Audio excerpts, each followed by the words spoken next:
The Right. power is here. Isn't It's, that the truth? yes. And so meditation um, has been something, well, was the limb that brought me to the asana practice. And I didn't even know meditation was anything related to doing any kind of posture. It was just a needed process for me at the time. And it's been, it's, I don't know, maybe it's about 16, 17 years now. And, people, I always dibbled and dabbled in what people thought was always a little strange anyhow. Free Friends, spirit. yeah, friends and family around. Oh, there she go. She just, what are you talking about? Tarot cards. What are you talking? And very religious Baptist, grew up in a really strong Christian Baptist. Yep. So with those little caveats of what you shouldn't be doing, you know, um, I don't know, Sharon, what you be doing, but But when I started to meditate, the first time I ever went was, oh God, years ago. I think I worked at a YWCA in Connecticut, and I went to a class, and I couldn't keep still. Laying, a person is like just saying lay down, didn't say anything about Savasana. It was just lay down, close your eyes. Room is nice and dark and quiet and a little bit of music. And I kept finding my head turning left, right, popping up, trying to see if everybody was doing. I love that when it happens. I couldn't settle. And I said, okay, this is not for me. Years later, and this is a point to the thing about growth. It was like, I really need to learn how to settle my mind. I really need to learn how to just quiet myself and go in and just allow, as they say, prayer is talking to God and meditation is listening. Yes. So I really needed to learn how to listen. And over time, it just grew. And I could tell the difference about how I might not snap so fast Right. at, something, or I'll take a moment and say, maybe that's not about them, it's about you, and just chill a minute, or being able to really breathe. I was a big person who held their breath. I never even realized it until doing some meditation training. And this person pointed out, said, do you realize you're holding your breath? And me, Miss Smartmouth, goes, well, I'm breathing, so I don't know how I'm holding my breath. Happen again, see?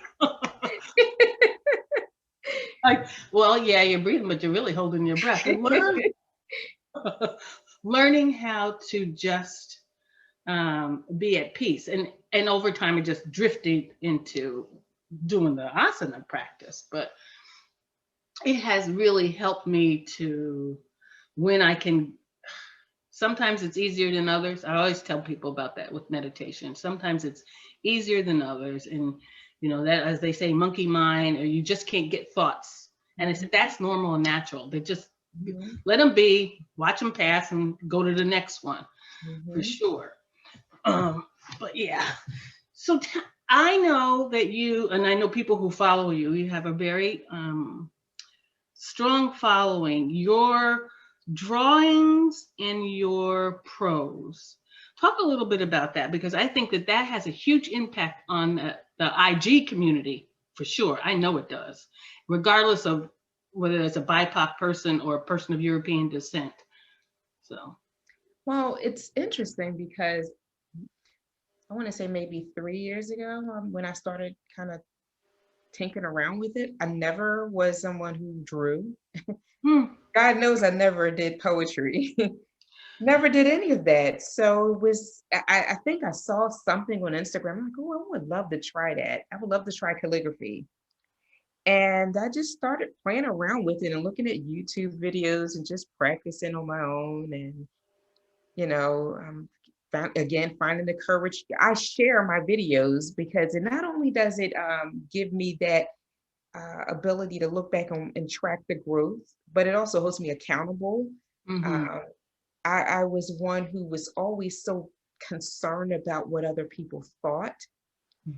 They're needing others' approvals, especially my parents.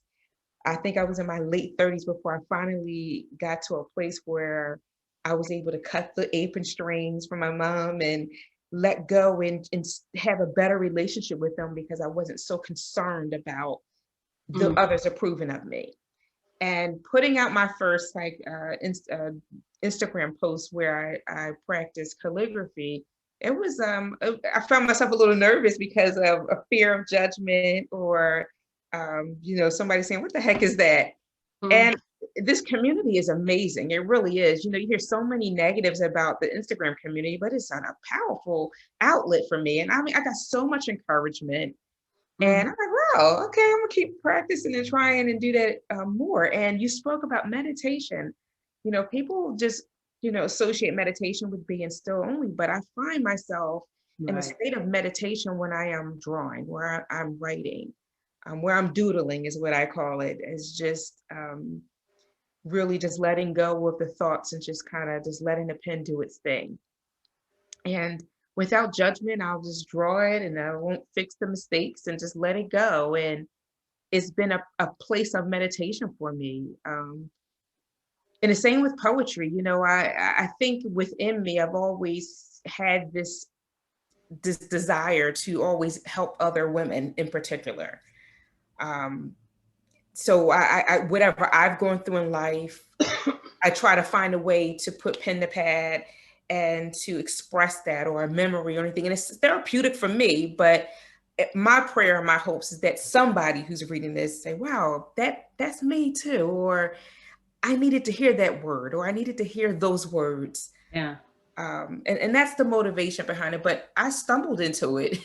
I wouldn't say I stumbled into it. I was drawn to it. It was destiny, Onto I it. think. Yes, I I know was it was going to say. destiny Hmm.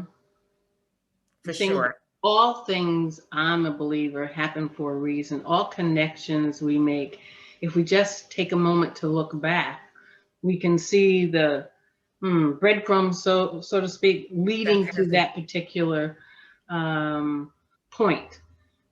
Because I look and I go, it's like, gosh, this woman is amazing. Look at her yoga. Look at her, and with the drawings and the accompanying words, there are times I'll save some of them of yours and I'll go back and I says, oh, I need to reflect on that in a minute. Right now, I'm just looking, I'm like, oh, this was cool. That's nice, Tiffany. But then I'll go back and I said, Right. we like, let me look at this for a minute. And I see the messages, and I see and I read what comments people make, Yeah. and thanking you and how I did need that. So I can see how it would continue to feed your spirit, so to speak, Yeah. and be a settling peace.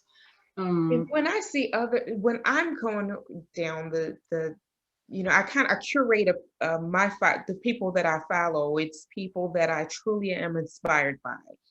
I have my Facebook account, which you're part of that community, and those are my friends that I know in real life, my family. But my Instagram page, I'm very specific about it. If I'm going to come to social media, I want to be filled. So mm, everybody I follow are people that I'm truly inspired by. And when I go down my feed, I just feel a sense of inspiration that wants me to create. It moves me to be creative. And it's because of how I curated who I follow.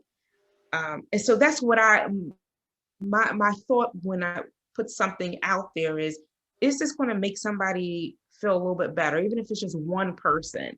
mm-hmm. Um, and there's things that I write and draw that I never share, it's just for me. But I try to be led by that. I think that community is just powerful when it's used in the right way. And,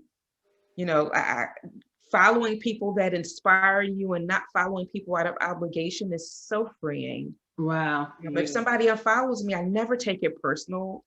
My thing is follow who inspires you.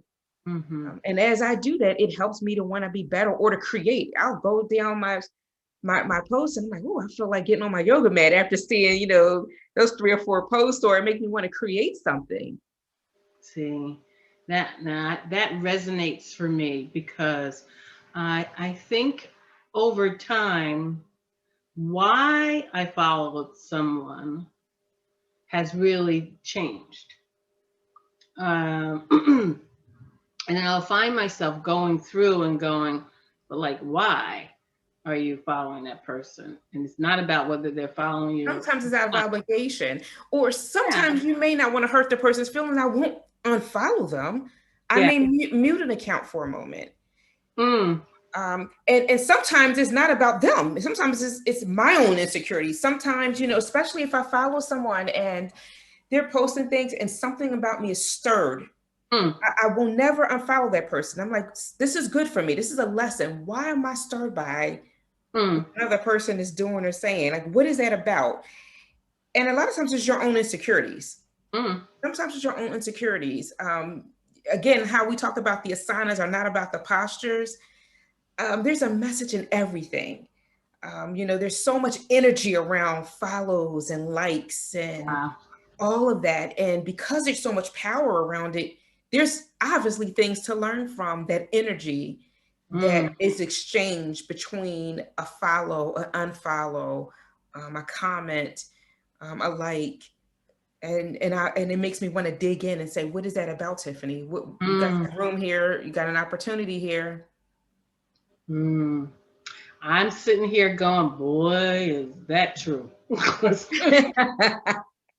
I'm sitting going, oh, things that we don't necessarily like to look at sometimes Yeah. are they show up in our face in those feeds. And I know for myself that has happened, and I'm like, "Ooh, your reaction is not this. What is going on here?" I'm not necessarily liking it because it's oh wow, that's not very yogic like of you, Sharon, to think that.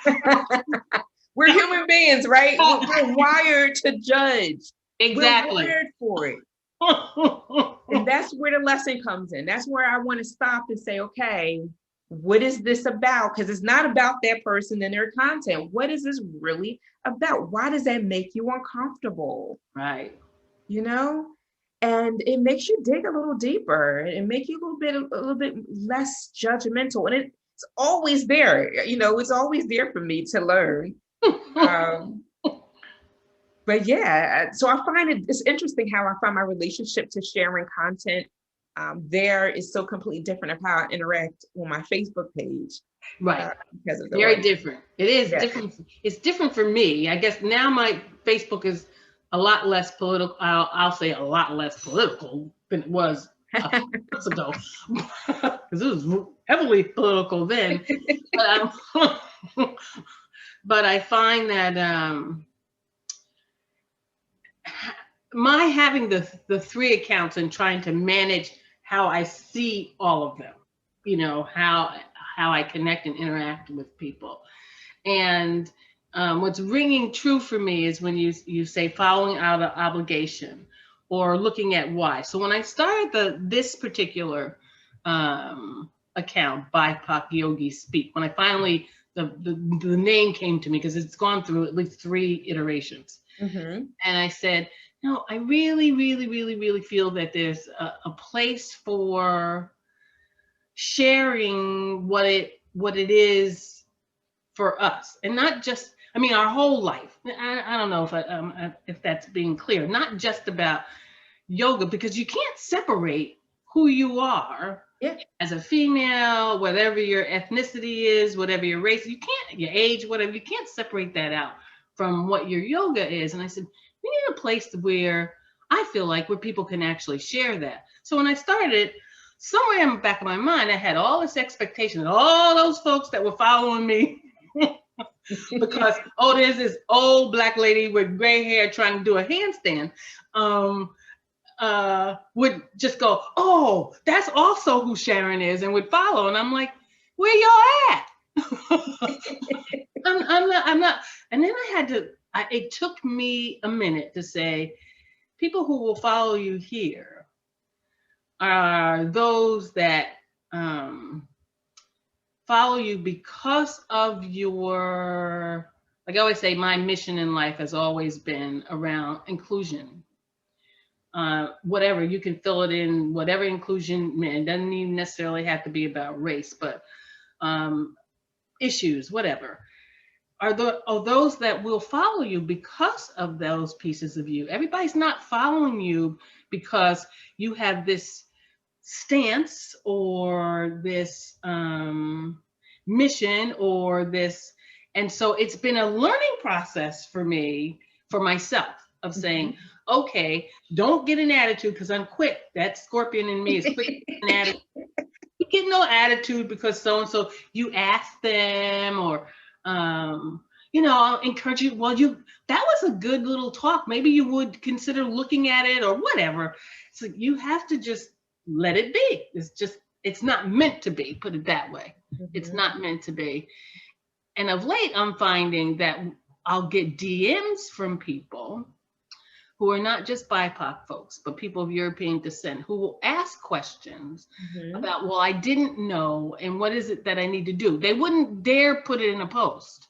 And I'm saying, well, see, there's the reason for you to be awesome. If it's helping someone learn, if it's helping someone understand what it's like for me to live in this skin, at this age, in this age, then that's what it's meant to be. So I've let go of, no, you're not. Stop looking at how many people followed you. Stop it. Stop it. Stop it. That's not what this is about. So it's been a learning. And it's still for us all. I think for us all. I mean, anyone who said there's never been a thought of theirs, they're lying. Right. It's too much energy and power surrounded around algorithms. It's because you see this energy, you feel it, you can't deny it. It means that it's a learning opportunity for all of us. For me, it's always been just I used to have the fear of having a large following because of the fear of being judged or something like that going wrong, that thing that I still battle with about caring about what people think. So I used to always have a fear of having an account that grows, to be quite honest with you. But I realized that there's power in letting go of any expectations. That was for me, my learning lesson. And I still have to learn that, is that you can't attach to some results that you don't even know what the result's going to be. There you go. So